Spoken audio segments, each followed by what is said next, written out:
All right, welcome to another Pro Football Doc Sports Injury Central podcast. As we head towards the regular season, getting in a last few guests because during the season we don't have time for guests, but very special new guest here today for a couple reasons. I don't know that we kept stats, but you probably are undoubtedly the youngest guest we've ever had on for a Pro Football Doc podcast, and maybe one of the most accomplished guests. To let everyone know, Kevin Walsh is someone that I met through the Scott Fish Bowl 13 Fanta Division draft. And I really only do one draft, and I like doing the Scott Fish Bowl. You meet some cool people. And Kevin was just an interesting guy that I met, intriguing. He's got like 1 million followers on TikTok. He does a lot of great content. So, Kevin, welcome to the Pro Football Doc podcast. Oh, Dr. Chow, thank you so much for having me on. I am so excited. I was so glad that we got in the same Scott Fish Bowl division because it led to you reaching out to me. We're able to bridge that gap between you being a huge Twitter guy, because I am not big on Twitter, and you were able to talk some Twitter game with me, being a big TikTok guy. So I'm excited to talk football, and I'm glad it brought us together. Well, first of all, I know you're big time because I've seen some of your stuff, et cetera, but I didn't know you were glowing. That background is special there. I like it. But Yeah. Guys, we gotta work on that. You gotta improve my my glow instead of the shiny forehead, kind of deal. But I'll make a funny thing here. Which do you think you've got like a gazillion followers on TikTok? And you're right. Twitter, I'm bigger on Twitter because it's news, right? That's what I give is injury news. So I'm bigger on Twitter. The Sports Injury Central has a TikTok account. Look, I've seen TikTok. My 10-year-old daughter and now 6-year-old does these little dances and da-da-da. It's not my world, right? But here's a question for everybody. What do you think? If we took followers, the combined age of all your followers. So if you have 10, 20-year-olds, that's 200 versus the combined age of my Twitter followers, who would have more age years in their following? It might be me because I'm way smaller than you, but my guys are all older, I think, right? I don't know. Twitter's a little bit old. Your TikTok's such a young generational thing. I don't even understand it. Yeah, well, I guess if we think about it, right? Like you're in the 200,000s, I think, on Twitter. It's still you. I know it is. I'm just joking. Well, but if you do divide it, if you divide it up, your followers might be about 4 times, maybe not 4 times the age of mine, but it'd actually be closer than you think. It's totally 2 different demographics. Totally. We could entitle this the Worlds Colliding podcast. And one of the reasons doing this, besides I'm intrigued and I actually want to take this opportunity to talk Scott Fish Bowl strategy. Now that we've drafted, you can tell me what your strategy was and I'll share mine. But I'm actually just trying to get in with as a dad, trying to get in with the kids, right? My kids, he says, then they see me with this TikTok star, I'm going to be like, my ranking will rise in their eyes. So that's my true motivation for this.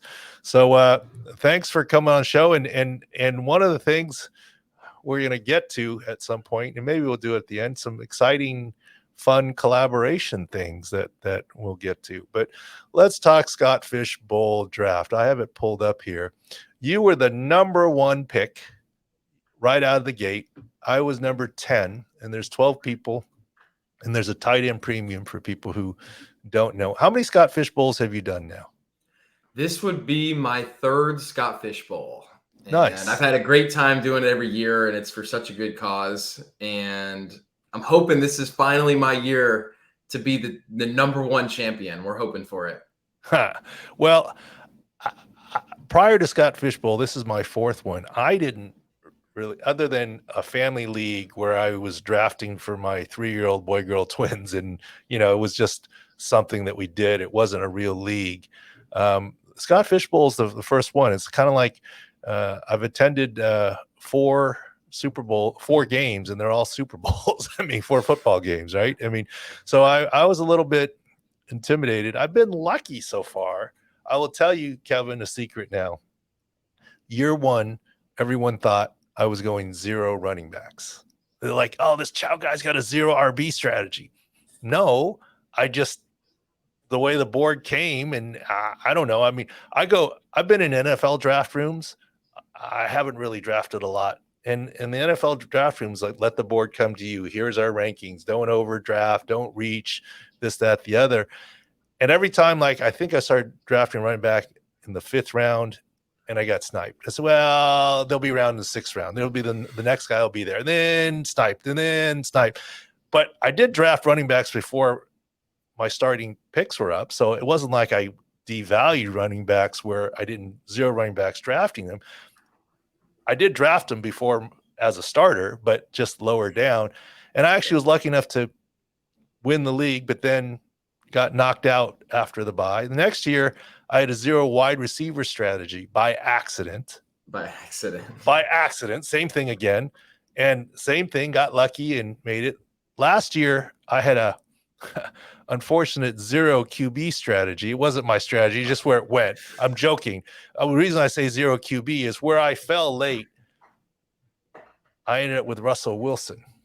Oh, that which is basically was 0 QB. That's 0 QB. Let's be honest here. And you know, when you stack them with, you know, Cortland Sutton and the whole thing, that was. But I was lucky enough to still make the playoffs. Didn't win, but I've not really won any playoff games, so I'm kind of the Marty Schottenheimer right now. So this year, I drafted a little bit differently. Instead of just, I feel like I've made the playoffs, luckily, beginner's luck, 3 years in a row. I'm trying to win a playoff game and go somewhere this year. So I think that sort of dominated my draft. I drafted a little differently. And talking to some fantasy guys, they say, you know, you got to draft differently. It's a different draft to just be respectable. It's a different draft to draft so that you don't get the booby prize in your league, whatever it is. It's different if you're trying to win the league or win the playoffs, or it's different to try and win Scott Fishbowl. I mean, you got to like get some high boomers to make it through the tough playoffs. So that was my strategy. What was your overall thing? Well, my overall strategy, I'd say, is I do want to win the whole thing. Like, I'm not even just trying to win our Fanta division. Like, I do. Look at that. Okay. I'm okay with getting last in the Fanta division if it means giving me a better chance at getting first overall among all the divisions at the end of the season. But my strategy, I've really found that you really can take any strategy because there's so much variance. But I went with the strategy of, well, I had the first overall pick. So I'm like, all right, I got to lock up my stud quarterback, which I did from the jump and got my Josh Allen. But from outside of that, my plan was to go in with getting a couple decent running backs that I could count on. And then I was going to draft a ton of rookie running backs after that. So I kind of went a little risky where those running backs are going to have to stay healthy. Those 2 that I drafted at the top. If they don't, my season's probably done. But if they do, and I also can have one of those rookies that I drafted late end up being, let's say, a top 24 running back this season, then I'll have all the good receivers and decent enough tight ends to get me by. So your draft went Josh Allen, Nick Chubb, St. Brown, Garrett Wilson, Calvin Ridley, J.K. Dobbins, Watson, and then Jordan Love, Tyler Higbee, Matt Jones, Achani. I don't know. Yeah, Devin Achane. Yep. Chain, yeah. Then Laporta, who I like, tight end, etc. So you got some good guys there. Yeah, my strategy is still clearly lacking because, you know, I do realize now after the draft, and it's too late now after the draft, that if I really wanted to win playoffs, I should pay more attention to the playoff weeks, what players, right? Because once you get in, but I made no consideration for who was playing who in week 15 or 16. Yeah. So I still am not that advanced in my drafting ability. I didn't, figure out okay, you try to avoid multiple buys in the same week. Sure, I got that. You need buy coverage. I got that. But for this Scott Fishbowl, you got to really look at the playoff weeks and say, if you make it there, who are the guys with good matchups in those weeks to make it? And I didn't look at that at all. So maybe I won't go that far this year. So I started with I was picked number 10. So by the time it got to me, I mean, it went Josh Allen, Patrick Mahomes, Travis Kelce, tight end premium league, Jalen Hurts, Joe Burrow, Justin Jefferson, Lamar Jackson, Justin Fields, Justin Herbert. And then I was like, okay, I know I need a quarterback, and one that does a lot of completions. And I knew, honestly, it came down to Trevor Lawrence or Christian McCaffrey. And I ended up with Christian McCaffrey because I said, he's a little bit of a unicorn. He can kind of do it all. And, maybe I can still get a pretty good quarterback on the quick turn there. So I passed on Trevor Lawrence, took Christian McCaffrey, the first running back taken in the draft. Then it went Trevor Lawrence, Dak Prescott, then came back around Jamar Chase, Austin Eckler. And then at that point, I was like, I got to take a quarterback. And so Deshaun Watson, expecting or hoping that he gets back to his previous form this year, now with the Browns. So we'll see what happens. I think that's the thing that I like about what you did, taking Christian McCaffrey, is you could say there's always a lot of risk taking a running back that high, but to win the Scott Fish Bowl, things kind of got to go your way when it comes to the luck. And Christian McCaffrey has the ability to be the highest point getter of all the players in the Scott Fish Bowl if he stays healthy and plays 17 games this year. So I like that strategy. I think that was smart to take McCaffrey. Well, once again, I mean, I'm not a guy. I don't know about you. I don't do mock drafts. I don't do any. I mean, so I didn't have like a list of things. I just, okay, where's the board at? And McCaffrey just stood out to me, right? So I went McCaffrey, and then round 2 was with Deshaun Watson. Then I came back after the long turn round 3 with Aaron Rodgers, and just thought he would have a bounce back year, or a big year in New York. And then next was Travis Etienne. And then in a tight end premium league, thought it was worth it to take Darren Waller because didn't think he had any health issues to be worried about with the Giants, and might become a Daniel Jones favorite. Then Jerry Jeudy, Drake London based on talent. Tight end premium, thought Pat Freiermuth had some value. And then I drafted Kadarius Toney before he tore his meniscus because our draft is so early. And then, but I think he'll be back. Dalton, he's just going to miss all this preseason time where he could become Patrick Mahomes' favorite guy. I thought he had the most, once again, upside, right? And that's kind of what I was drafting. Dalton Kincaid, who I love. And then Jamal Williams, Odell Beckham, who I like for a bounce back. Remember, it's been 2 years since his ACL, basically. 2 years. Yeah, and so it should be good. Elijah Mitchell, some coverage and good. Then Lazard, Gallup, Gus Edwards. And then I think I really got a steal down low in Luke Musgrave. I think he's going to do something this year. And so who knows? I might end up playing 3 or 4 tight ends in a given week. I think your tight ends are going to be really good in that premium. I mean, I almost wish we could trade in this league because you're going to have Waller and Kincaid and Musgrave. You might have too many good guys, but luckily you'll be able to throw them in the flex if they're doing really well. Well, that's the thing. We'll see if they're going to be worthy of going into the flex. That's going to be the issue. Right now, I'm kind of planning on it based on the lineup that I draft, but we'll see. We'll see where this goes. Maybe this new strategy of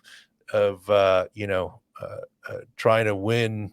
I'm not like you've got aspirations of winning the whole thing. I'm looking at it this way. Look, I've won the division. But I haven't won in the playoffs. So, I mean, I've only made it to the second round in the playoffs because of the bye, okay, and then got knocked out. So I haven't made it very far in the playoffs. So maybe if I can make a little bit of a playoff run, I'll be happy with the drafting. Or maybe this strategy will take me out of even making the playoffs because, I'm more boom bust in some of the picks that I've made. Yeah, that's right. Now, should I be concerned with Amon-Ra St. Brown? I don't think I'm super concerned. seems like he's back at practice now, or at least soon. No, but you understand, yeah, a lot of this practice stuff, the question is, are they really injured or are they just being cautious, right? Everyone is so cautious nowadays. I mean, they cancel preseason games because someone went off on a spine board because they're being cautious. Why? And they're being cautious. They're canceling joint practices. They're, anyone that has anything, it's abundance of caution, get them ready for the regular season. So I don't make a lot of that. Okay. I mean, in your lineup, look, I don't hide anything. And look, what do I know? Look, I was very down on J.K. Dobbins last year. And he even clapped back at me on Twitter, kind of like Jalen Ramsey did recently. Yeah. But I'll look, the Jalen Ramsey thing. Here's what I said publicly to Jalen Ramsey on Twitter. I said, look, if anything, I'm setting you up to be a hero. If you don't come back at all, look, Pro Football Doc already said it's very tough for this defensive back reaction meniscus repair. Adrian Peterson struggled doing it, so no big deal. If he comes back in December, he's a hero, and he's himself, Jalen Ramsey, not just plays, but plays himself. If he does in November, he's a bigger hero. So I don't think it's anything bad. I'm not negative on anybody. Even for J.K. Dobbins last year, it's a multi-ligament injury. I don't see him doing well last year, and his futures bet was an easy one. And of course, he had the early season knee scope, and he had some good games at the end of the season, but he still wasn't himself. And I haven't looked at enough film yet on J.K. Dobbins this year, but I don't love injuries that carry over from one year to the next, which his already did. And so unless he makes a jump, there still maybe some small residual carryover on him. That's probably the only one health-wise I'd be concerned about. But, guys think at the Scott Fish Bowl that I know more. Look, I don't hide anything. You go to sicscore.com, you got all the opinions. I don't hide any of the opinions that I have, etc. Yeah, that's some good insight though, because Dobbins, I'm a little concerned about, just because I think he could necessarily not have that explosiveness, and he's going to rely more on getting a lot of carries. And Gus Edwards is still there, so he's going to have to truly be explosive if I need it. And this will be an interesting one. Maybe we can have. What do you think? Okay, I drafted Gus Edwards. Did you? Oh, you drafted Gus Edwards? Yes, I drafted Gus Edwards. I didn't realize I was, ambulance chasing you, but I drafted Gus Edwards in the 10th round. I think, yes. I'm looking here. Was it 10th round? No, much lower than 10th round. In the 16th round, I drafted Gus Edwards. 16-10 is where I drafted Gus Edwards.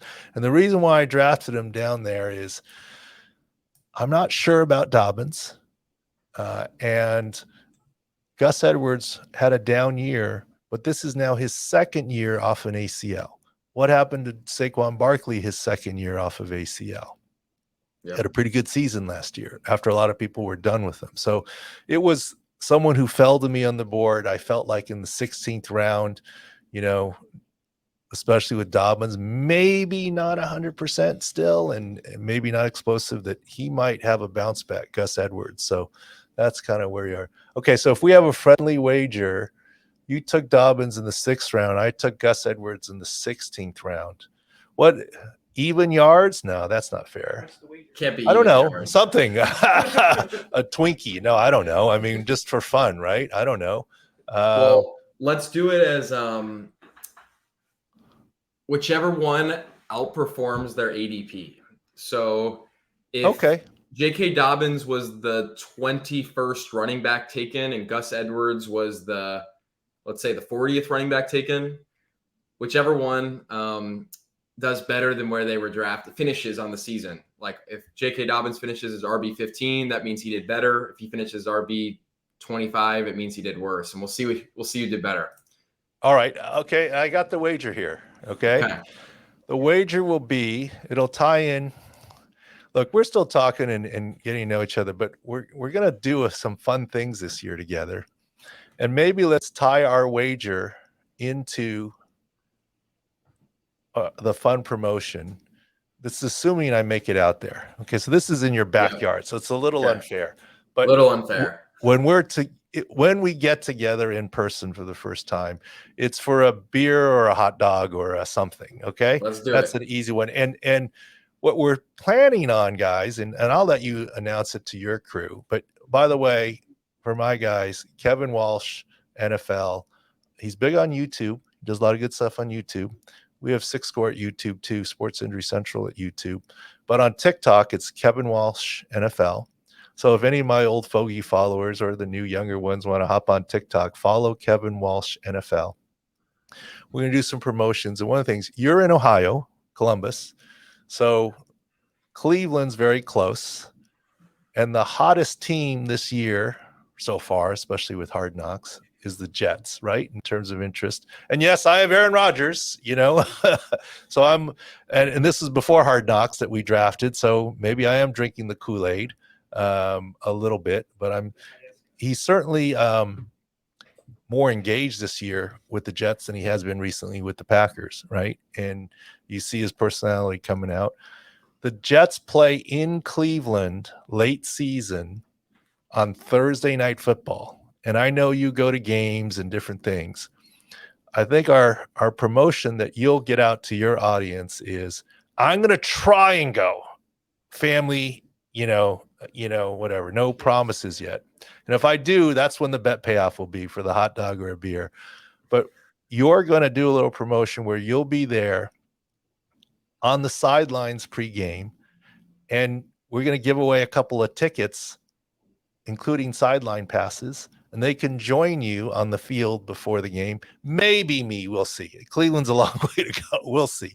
But that'll be the potential bet payoff. So a couple of sideline passes and tickets to that Thursday night game, home game for the Browns against the Jets in your backyard. I think that'll be a fun Sports Injury Central Kevin Walsh promotion, and hopefully we'll do some other fun things this year too.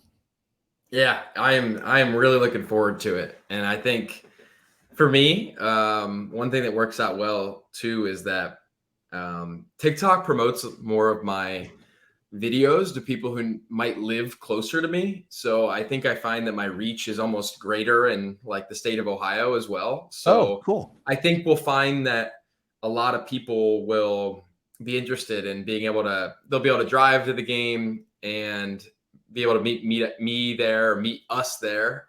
We'll see. I understand with the I was checking that the game is, I think, December 28th. So it's right at that like holiday time. So we'll have to People see maybe are off work or school or whatever and can do it. And it's a Thursday game. That's the only reason it could work for me. If it were a Sunday game, it'd be no way. That's why we picked that game.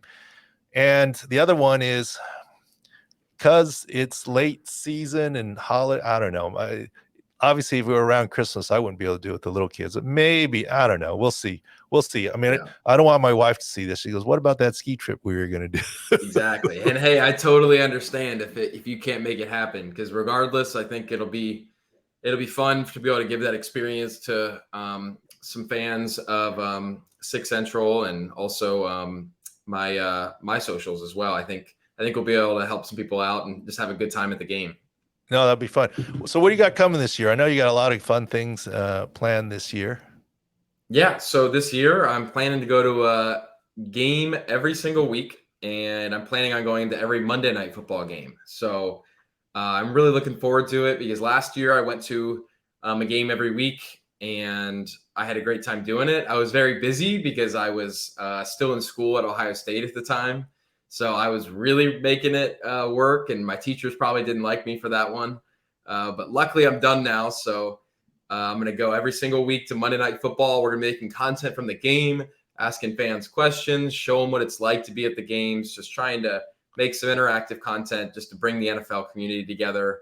I'm really looking forward to it, because that'll be some more in real life content to also pair with my typical videos that I make here at my desk with my pink purple light behind me, which everyone loves so much. So it's going to be a busy season. It's going to be my first year doing this kind of. That's awesome. I mean, you and I are, in some ways, I think what drew me to you is we're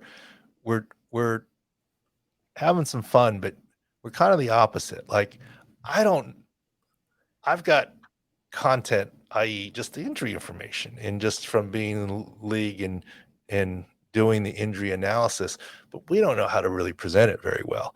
You have incredible content that you just whip up out of thin air, and I'm very impressed at how you do it. So I think this will be fun doing some things together a little bit here, and we'll have some fun. And maybe we'll have a side wager on the finish this year on Scott Fishbowl. I like that. I like that. 13. I think one other thing I was thinking about too is I think what makes what we do so different a little bit is that the TikTok videos and the short form videos that I make, they take me about 2 or 3 hours to make. And Oh, wow. so as soon as I see some news and I want to make a video on it, the unfortunate part is it has to be some sort of news that is okay to post 2 to 3 hours late, right? And I think the nature of why what you do as the pro football doc and why you've really grown a great following on Twitter is people are wanting that information ASAP. And I think you've probably felt that a lot. You're trying to get on the news as fast as you can. So in the ideal world, I think with how competitive TikTok's starting to get, I think it takes time to, you're better off kind of spending more time on those videos, making them, trying to focus on quality over everything. Whereas Twitter is more like, it's more about that information. It's more about the news. No, and we have this internal thing. I'll give you an example. When Joe Burrow went down July 27th, I'm fortunate to have a team of great guys. 2 of them are in the room right now, Taylor and Jacob. They'll join on the podcast in a second. Sure. They send me the video and Twitter video and video of Joe Burrow going down. And so they were texting me saying, DEFCON 1, Joe Burrow went down. And I'm looking at video. So we put out very early and quickly while the Bengals practice is still finishing up. Don't worry, he got carted off, but a lot of people get carted off. It's a calf strain. He'll be okay in the big picture. And normally Zach Taylor doesn't say anything about injuries. And we're like, oh, good. We're going to have a lot of run with this, because when people don't know, our information is really good in game or whatever. Or when the coach on Monday says, we don't know, or after the game says, we don't know, we get longer run time because we're the only information out there. Or in game, when everyone is just questionable, we're the only one out there. But Zach Taylor came out like half an hour later and said it was a calf strain. I was like, our stuff is like, nobody cares. They want to hear from Zach Taylor. But we did think it was more than a grade 1. We said it was going to miss all of the preseason. That's come true. We said it was grade 2. So there's some nuances in our injury analysis, but this is actually why we love, and maybe it's an idea for you too. So after the game, the coach speaks, then it's kind of a little bit of dead time until Monday morning when the coach speaks again. But then there's dead time until Wednesday. So where our information becomes very valuable looking ahead is when the coach doesn't say anything on Monday. Says we're still working it out, or when certain coaches are heavily doing coach speak, like Lamar Jackson for the final 4 weeks of the last 2 seasons. Every week his head coach would say, he's looking better this week. We think he might practice Wednesday. We'll see about Friday. See who's going to go. And we're like, he's not playing this week. And, and of course, 4 weeks in a row that happened this year and last year for Lamar Jackson, between the foot and the knee issue the last 2 seasons. So we do injury analysis and we can interpret coach speak for people, but usually our early week windows are the best. And the other ones would be, obviously, the guy's questionable on Friday to play. Is he going to play? Is he not? Or is he just red zone targets or whatever? And the other thing that we advise people to do is, it's not always just about the health of the 2 running backs that you're trying to decide between. It can be about the health of their offensive line or the health of the run defense they're playing against that week. Not just how good is their run defense, how good is the health of that run defense you're facing this week, because it changes, right? If Aaron Donald's not there, it changes, right? And that's where our field view and sick data comes into play with what's going on. So like I said, we have lots of content. We just can't present it in the slick style that you do, which is pretty cool. Love this, Kevin. Anything else you want to say before we let you go? I know your time's tight here. No, not much more to say. I think I'm excited for the season. I think it'll be fun. You guys should definitely be on the lookout for a possible collaboration for this Browns-Jets game towards the end of the year. And if you want to check out any of my socials, it's Kevin Walsh on, what would it be? Twitter, Instagram, TikTok, YouTube, all that stuff. If you want to be up to date on everything going on around the league and hear a little bit about my opinion and what I think about what's going on, definitely check me out. Well, if you post something from this on TikTok, I will be sure to show it to my kids because it will raise my standing in life. You need some more street cred, right? Yeah, with the kids. Right now, they're just like, oh, dad with another dad joke next, So I need more street cred. Help me out here. More street cred. There we go. All right. Thanks so much, Kevin. Appreciate you. We'll take a quick break and we'll come back with part 2 of the Sports Injury Central Pro Football Doc podcast. All right. Welcome back to part 2 of this week's Pro Football Doc podcast, Sports Injury Central. What do you guys think of Kevin Walsh? I think he's a good kid. I'm calling him a kid. He is a kid to me. He's 22 or something like that. I'd like to say he's a kid to us too, just because we're technology averse for that. That we were Twitter. We were raised on Twitter. We weren't raised on Twitter. That TikTok. Backlight. But he said something interesting there. It takes him 2 to 3 hours to make a TikTok video. To me, it looks just like he did it spontaneously. Yeah. But I think that's the beauty of it. He's so prepared. Yes. It's perfect, but it looks spontaneous. Yeah. Right? I mean, I thought it was interesting. Well, some of his popular ones, he goes back for clips. Like he has one of people flipping into the end zone that got pretty popular on TikTok. So he has to go back, find all those clips and cut them up and do the sound with it too. No, he's putting in the legwork and you don't always tell, Doc, right? Yeah. But yeah, he's definitely putting it in. New world for me, TikTok. Yeah. Our world too, trust me. Yeah. All right, what do we got this week? Let's chat. Fantasy football's coming around the corner. Big drafts for most people coming around the corner. Stats are going to start accumulating. Yep. I know you got the preseason injury preview up there. Go to sicscore.com to get it. It's kind of that time's. It's time. Do your research. And we are continually, we can talk about here, updating some of the 6 scores, preseason, season-long 6 scores. And soon we'll populate week 1 field views and everything else and sick data. Last week we talked about all the different things. So where do you want to go first, Jacob? Yeah, you can head to the website for the fantasy toolkit. Fantasy football toolkit has all our articles up there. We're going to have players, 6 scores up there, broke them down by quarterback, running back, wide receiver, tight end. Probably the big news of the week internally is that Javonte Williams jumped 11 points in the 6 score from 47 to 58 because he's playing in preseason. That's an achievement in and of itself. But again, not jumping him to 80, 90 range, not 100% healthy running back. Hats off to him. 56% of the first team snaps as well. Yeah. I would have been wrong. I would have thought he would have been a 6-week PUP guy. But you have to understand, there's still a chance he could be a 6-week IR guy. PUP significance has changed completely. How has it changed? Very lax, yeah. No. Before, PUP was the only way to park a guy for 6 weeks and bring him back for the rest of the season because IR was a one-way street. So the PUPs were very valuable. Now the PUPs are less valuable. Why? Because Javonte Williams, I'm not wishing him ill will. You can get him in practice, get him with the new coach, with the new system. And if his knee swells up again, you can put him on IR and you still get him back after the 6 weeks because it's an unlimited number of designated to return spots after 6 weeks. It used to be no return, then it became 1 player and then 2 player. Now, you can't, in theory, put a guy on injured reserve and bring him back for an injury from the previous season.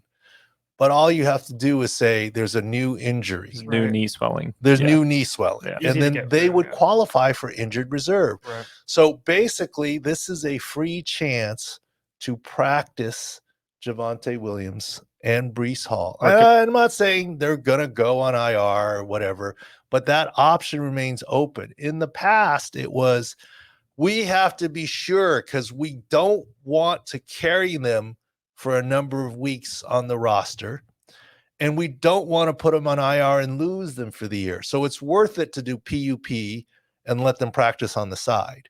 Now it's more worth it. Let's incorporate them into the practice and see how they're doing, right? Two guys going into new offenses too. Just Two about to say new that. OCs, That's yeah. exactly right. Yes. Yeah. New OCs, the whole deal. Yeah. And so it's less valuable. So we did jump Javonte Williams based on the fact that he seems headed to be on the active roster. And that 47 included potentially 6 weeks of PUP. So now he's at 58. You jumped him 11. But I still don't think he's at his ADP. Right. I still don't think he's there. It's a multi-ligament injury. J.K. Dobbins, same thing last year. That's why we were down on J.K. Dobbins. Not J.K. Dobbins, the person, down on his injury. And Right. obviously, The statistical output. he had a Yeah. knee scope and during the season, whatever. Javonte Williams, so far, I'll hand it to him. He's outpaced what I thought. We were the ones who in game said that was more than ACL and LCL. That's come out now. So it's a multi-ligament. That's kind of why we're a little bit not down on him, but saying he's being overdrafted, too much hype right there. And I did review, there's a guy from Football Guys, I forget his name. He put up I didn't watch all the preseason games, but he cut up all the touches of Javonte Williams. Pass pro, anything. Yeah. Pass Right. pro Yeah. and going down the pass pattern, all his runs. So glad to see him out there. But he doesn't look dynamic. Off that one leg, he did not make any distinctive cuts, including late in the game or later in that series of One of clips. his files carries. Yeah. One of his final carries. Yeah. You needed a one plant cut, and he switched feet. I mean, he did not do it. And so the game of the NFL is so hard. If you're not close to 100%, you're going to get exposed. And I still look, 11 points is big, but he's still at 58. Right. So not hating on him, just giving you the realities there. If you had a choice between Breece Hall, Who is 65, who's 6'4". 65, or Javonte Williams, take Breece Hall. And that's even with Dalvin Cook, et cetera. And moving on to Breece Hall, I saw a lot being made on Twitter. Well, look, Breece Hall is practicing before Dalvin Cook. Shoulder. Yeah. First of all, Dalvin Cook hasn't even moved there or flown in yet. Second of all, do you think this was a surprise to the Jets that Breece Hall was coming off PUP? I mean, when they signed Dalvin Cook, they already knew Breece Hall was coming off PUP. Correct. And part of it is the same reason I just say, well, let's just see how he does in practice. We can still put him on injury reserve and still park the spot. But here's the difference. There's a saying, a joke, don't mess with the moneymakers, and the receivers would say that.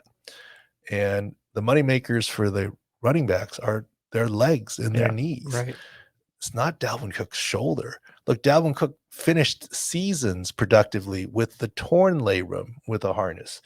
He's coming off the surgery. That's fine. Yeah, he's got to get acclimated to the Jets offense. That's fine.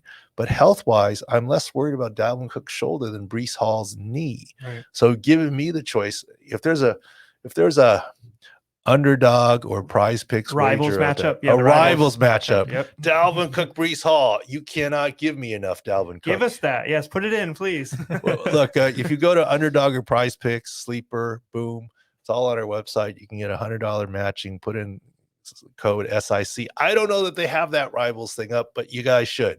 I want to see that. I want to see that rivals thing, kind of thing. And I would put all in on Dalvin Cook over Breece And you can Hall. add those rivals thing to your pick'ems, which is pretty cool. So if you have a bunch of futures that you like too, you add that. If they have a rivals that you like, It's a you add world that. I'm still learning, Yes. but that would be a fun Yeah, that's rivals cool. thing, Right, it right? would. The Yes, same- absolutely. Another fun one would be P. Ryan versus Javonte Williams. Yeah. That'd be a fun one, Yeah. right?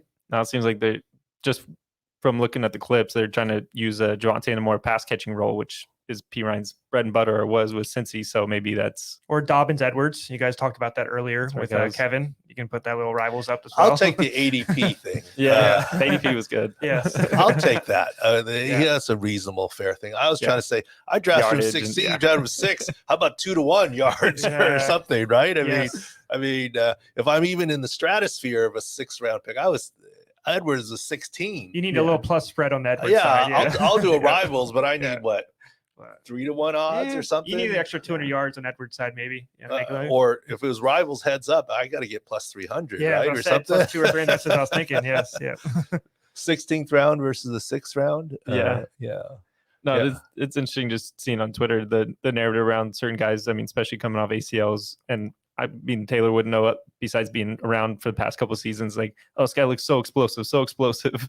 And it's like that's not really the litmus test of if he's back. Doc, in your head, you're hearing like, is he running straight? Yeah. That's always what I think of. No one's saying these guys aren't incredible athletes that can achieve 26 miles an hour straight head, but they're all recovering better than we are. But yeah, to go to NFL, Well, 26 is a lot, but 23. ballpark. But even in the Breece Hall video that I've seen, yeah, he looks great. The dude is an NFL athlete. Of course he looks great. Right. But compared to other NFL athletes, it's not a track meet. It's not high-end speed. It's how quickly you can get to high-end speed, how quickly you can cut and decelerate and change directions and make people miss. It's not just a big hole and you run straight ahead. Right. But even then, it's not high-end speed acceleration. There's a big difference, right? Like my electric car has great acceleration, doesn't have great high-end speed. I think it tops out at 85, right. Or there's a governor at 85, right? So any sports car, Lamborghini, any sport, Porsche is going to kill my Tesla on high-end speed, right. But off the line, that Tesla is going to win because it's electric. And running backs, it's more important, not high-end speed. It's how you accelerate and decelerate and cut.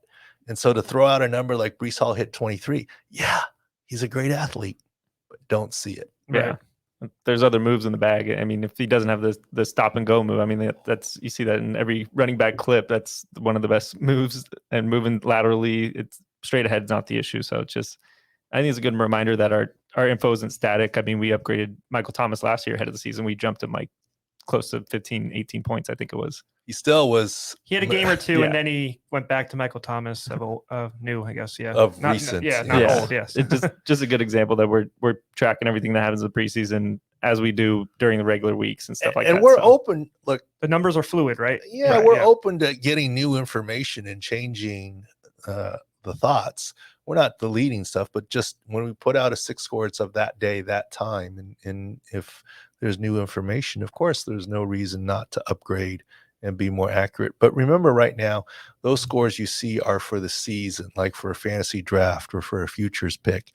They're going to flip very soon for week 1, right? And so don't be shocked if there's even a drop in, because some of these guys were expecting them to do better at the end of the season.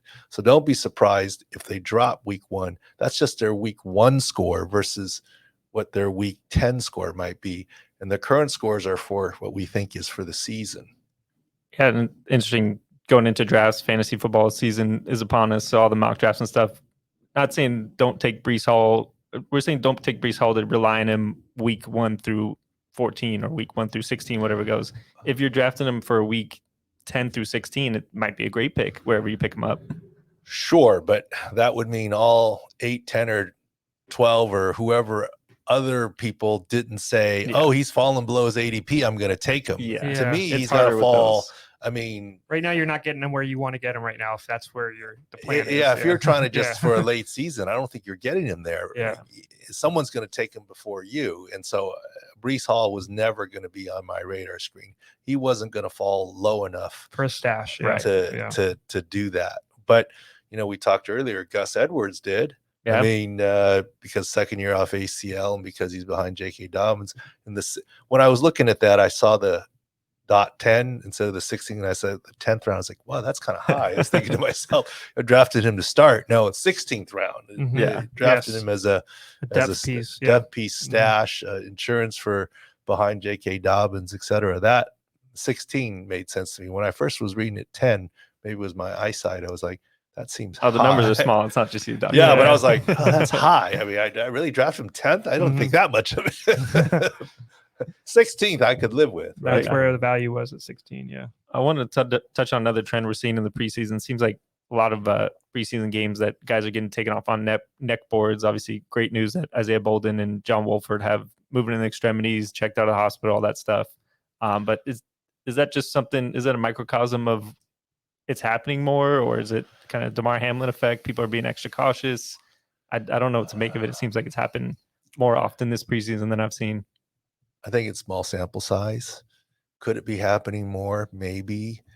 I'm not against it happening because better safe than sorry. You don't want to mess around with it. I think DeMar Hamlin was different, though. Maybe there's more attention now. I mean, I think we did all, before DeMar Hamlin, get a little bit numb to, all right, so they went off on a spine board. What's the big deal? But that's what I was saying during that game.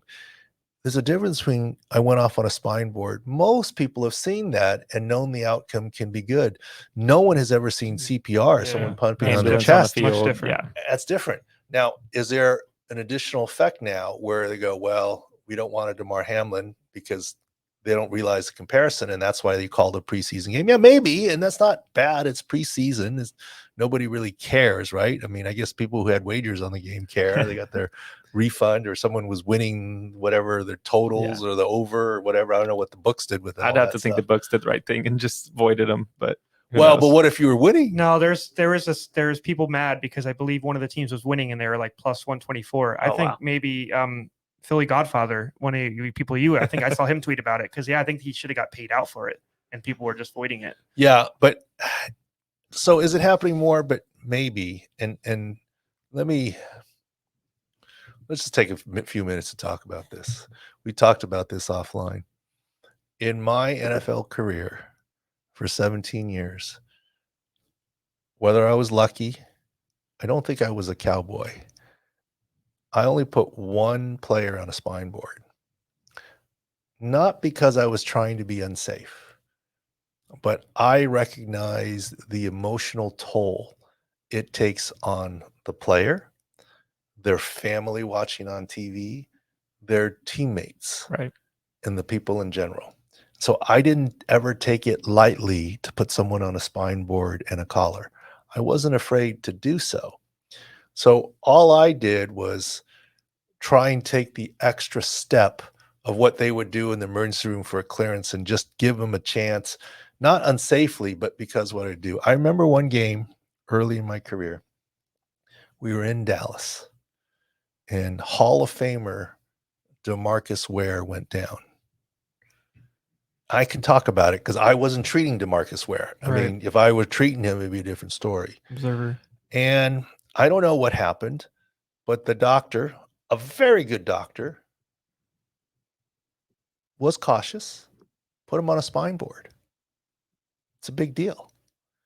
And Dallas is one of the few teams that has a spine surgeon on the sidelines. To this day, they still as well? For the most part, yes. Yeah. Not everyone does. Mm-hmm. And the head team physician is more than capable of deciding to put someone on a spine board. So I'm not questioning him at all. He's a very good guy, very good doctor. He doesn't need a spine specialist on the side to tell him. Yeah. But how serious is it or worried is it if the spine guy didn't come out and even look at him until the spine, right? So I looked at that. That was precautionary. And thankfully it was. DeMarcus Ware ended up being okay. But it was a very tight, hard-fought game. Mm-hmm. It was 10-10 at the time. And DeMarcus Ware was their dog. Yeah. And when your guy goes down, and we saw it with our losing streak with the Chargers after Chris Dealman had his concussion. Mm-hmm. We went a tailspin losing streak. He was the biggest, baddest man on our team. As a matter of fact, we should get Chris on in the podcast here.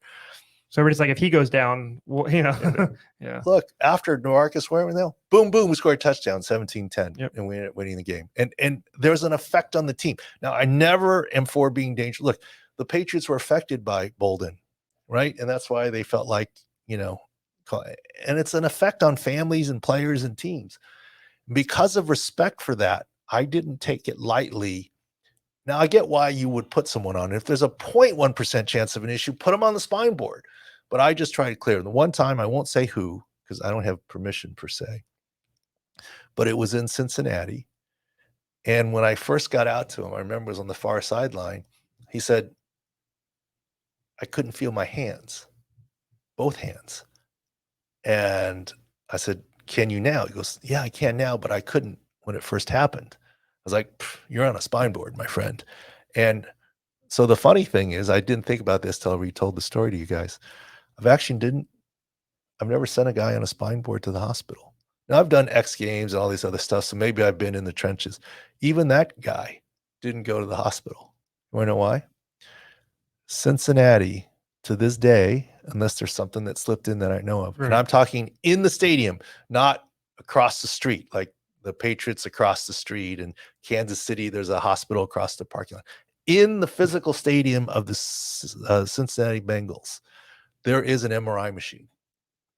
It's the only one in the NFL. Every stadium is required to have an X-ray facility. None are required to have an MRI. And people say, why not? It's the NFL. Put one in there. First of all, MRI machines cost a lot of money, but the NFL makes a lot of money. Put one in there. Not even Dallas? Not even Dallas. Unless it changed. Right. I mean, forever. That's no. what Taylor's furiously typing away, finding out. But here's the thing. That MRI machine in the Bengal Stadium is open 7 days a week. Dallas and Cincinnati are the only two teams that have MRI scanners in their stadium. Dallas has one now. Yeah, they they did have. not Yes, when I yeah, was there. yes. Okay. And it's open to the public. Wow. Not on Sunday afternoons, but Yeah, that's well, how they. not. It's Yeah, it's they a can generate business some that income. generates Yes, the thing. Yeah. So we put him in the MRI machine, and the MRI cleared him, and then we took him out of the collar, and he flew home with us. Wow. So he didn't even go to the hospital. Yeah. So to me, I only sent someone to the hospital and said, this guy needs a CT scan or an MRI, and we don't have one here. Right. This one was, he needs at least a CT scan, maybe an MRI but we have one here. So let's just get the MRI here. And then once the MRI was clear, we can take him out of his collar kind of deal, and he can fly home with us. So that was the only one. But I don't blame any of the doctors. When you see and we can talk about this another time, I forget how many, 40 or was it $50 million judgment on that long snapper in Philadelphia for a knee scope? I mean, team doctors have to be like, wait a minute. That's a big my med mal coverage is caps at 2 million. I mean, I'm not taking any risk in terms of what's happening. So I don't blame them, and I don't ever blame anyone. You've seen me on Twitter. I don't ever say, I do say, I think he's going to be okay, but it's good to have precaution often. Thankfully, I want to say that as much as possible. Right. But I'm not criticizing anyone for putting them in the spine board. I wasn't there to be there in the situation, that Dallas situation. I'm not critical of the doctor for doing that at all, but it does take a toll on a team, mental toll. You got to remember, these guys are humans, and it's their brethren. It's a big deal. It's one thing when, take, I don't know, any disease, any cancer, you hear about a stranger, you feel for them, but it's different than if it's someone you know or a friend. COVID, anything, it's different when it's someone's grandma or your grandma versus, It's just different. And when it happens, it's more personal. And so it is a big deal, I think, mentally. No, I think it might be just part of the cultural shift too, from your time in the NFL to now. There's a big emphasis on concussions, so head and neck makes sense to be cautious about both. Sure. We've been in the room here. Remember that one time we saw a guy get carted off the field and he returned to play? That's right. Remember that? It happens. It happens. Don't always believe the cart. The cart doesn't signify significance, especially in preseason. Don't especially judge the cart by the injury. Yeah. Exactly. Well, what do we always say? Judge the injury, not the reaction to the injury. Yes. And the slamming the helmet is the reaction to the injury, not the injury. The cart is the reaction to the injury, not the injury. So judge the injury mechanism, not the reaction to the injury. Right. I just want to say what all the latest on Sick Insights. We're following the last week of preseason and training camp, of course, and then the big build up to season. So be exciting times. We're looking field views, looking at some week 1 matchups already. So well, you probably had more things to talk about here. It seems like I sort of went on a diatribe and hijacked the important stuff. We love the diatribes. Yes, hijacked the rundown. Save my questions for next week. Save it for next week. But still, look, Labor Day weekend's a big weekend. And then what do you want for a guest next week? We'll figure it out. Maybe we've got some. I feel like now there's not enough weeks to get them all in. So now we're like, that's always how it goes. Might be just one more left, right? Because the next one's Prague Sports on Monday. So well, then we're into the season, and then we don't want to do more than 45 minutes, hour max. Yeah. We don't have time Then for it's guests. us. Yeah. Yeah. Exactly. All right. Thanks for watching. Thanks, Kevin Walsh, NFL, for coming on and joining us. I think we're going to have some fun. We'll see about Cleveland if I go or not. I think people want to go meet him and go on the sideline. They don't care about me, so it'll be all right. Ohio locals, so yeah, whatever. I don't know about locals though. I mean, I'm telling you, those Jets fans, they'll drive to Ohio to get on the sideline in an NFL game. I mean, and I think a lot of people will, like, it's not often you get a chance to be on the sideline of it. For an NFL game. So I think that'll be a fun promotion. And I know you guys have some other promotions coming up. Yeah. Free stuff, contest, money winning, this, that, the other, as we really do it. And if you missed last week's podcast, check it out. There'll be our new features on there, sicscore.com.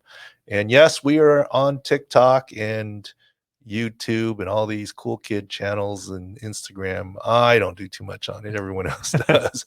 Repurposes stuff. No more newspaper, right? Well, it's still around. They still get delivered. Small towns. We're not in it. Small think towns. about it. Okay, final diatribe. Yes. The reason why Twitter is the medium for us, or X, or whatever you want to call it. It's Twitter always. Okay. You're get off my line. I'm not letting Elon dictate what I'm saying. Wait. So think about it this way. Back in the Pony Express days, what was the way people got news? I don't know. Horseback. Town crier. Horseback. Magazines. Oh, true. Pony Express. I thought they delivered the mails with the ponies. Yeah, but I'm making that up with Pony Express. Sorry. But see, Time Magazine and Newsweek used to deliver the news of the week and the analysis. Yeah, and newspapers killed them. Yep. I can't wait 5 days to see Newsweek. Yep. So they had to be more features. Right? That's the way I look at it. Yeah. No, I wasn't around when magazines were the source of news, but we're going to tell your kids that though. Yellow journalism. Yes. Why is it got to be yellow? That's what we learn in school. Don't make joking. Okay. Strike that. Edit that out. Okay. Then what killed newspapers? The radio? Internet. A radio. No. Film at 11. Mm. You didn't need to wait till the morning. You got film at 11. Yeah, you'd have to wait till the paper. You're right. Yep. Okay. You don't have to wait till the morning. Film at 11. Yep. What killed local news? It took longer because they tried to adopt the internet too, but internet. Yeah. Internet is faster than film at 11. Right. Okay. What killed the internet for news? Twitter. Yeah. Aggregation of the news. Look. Yep. In order to write it, for me, tweeting about injury, boom. For us to write an article about the injury takes time. Yep. Right. So, gosh, if there was a fire or a hurricane or, God forbid, another school shooting, what are the first reports? Twitter. Always. And the internet is referring to Twitter accounts. Yeah. So Twitter now breaks the news. That's what Trump has said, right? I mean, whatever, not to be political, but that's why, as Kevin Walsh noted, we're on Twitter. We're breaking news of opinions in game or meaning post game, quick twitch. And that's why Twitter is still the X, whatever it is, the news medium. Nothing's coming around to beat how if quickly there's, there's new instant. Now, it's not as accurate. It's not curated. Definitely not. It's not coming from the Washington Post or New York Times or LA Times or whatever. Right. It's not curated. So buyer beware, reader beware, but it is the initial source of a lot of news is now Twitter. And then it gets verified. And then it becomes the internet. And then the internet becomes, no. But the quickest, if something like we're in California, earthquake happens, the quickest news is Twitter. Yep. It's not the internet. And if you Google the internet, a lot of times it takes you to Twitter posts. Yeah. I think I would feel it first. But no, but then if you're like, did everyone else feel it? You go to Twitter and look. Yes. Well, look, if you go, oh, was that an earthquake? You go to internet, you go to Twitter, you go to Twitter. Yeah. You're not sending an email. Taylor's different. He's like, I felt it, and that's all I need to know. So no, it's just a car driving by. Yeah, exactly. A truck driving by. All right. Off the rails here. Thank you for watching. And good luck with your upcoming fantasy drafts. And check out the fantasy toolkit at sicscore.com. Thanks.